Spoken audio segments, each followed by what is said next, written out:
নমস্কার বন্ধুরা, তো আজকে মেয়ের জন্য বানিয়েছিলাম ড্রাই ফ্রুটের লাড্ডু। তো সেটাই শেয়ার করছি। তো নিয়েছি কাজু, কিশমিশ, শুকনো খেজুর, নিয়েছি আখরোট আর নিয়েছি আমন্ড। একটা কড়ার মধ্যে প্রথমে 2 চামচ ঘি দিয়ে দিলাম। ঘিটা গরম হয়ে আসলে এর মধ্যে দিয়ে দিলাম একে একে সমস্ত বাদামগুলো আর কিশমিশটাকে দিয়ে ভালোভাবে নেড়ে চেড়ে নেবো।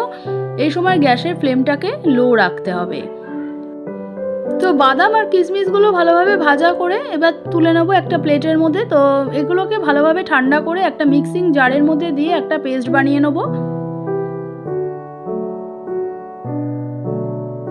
তো সুন্দরভাবে পেস্টটা আমার বানানো হয়ে গেছে। এবার ওই পেস্টটাকে একটা প্লেটের মধ্যে ঢেলে নিয়ে আবার ওর মধ্যে ড্রাই খেজুরটা দিয়ে আবারও একটু পেস্ট বানিয়ে নেবো।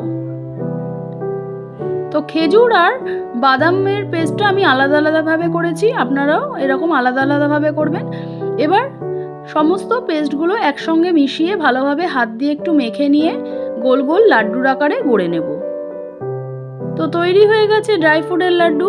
তো কেমন লাগলো আজকের এই রেসিপি যদি ভালো লেগে থাকে লাইক, শেয়ার, সাবস্ক্রাইব করে সাথে থাকবেন।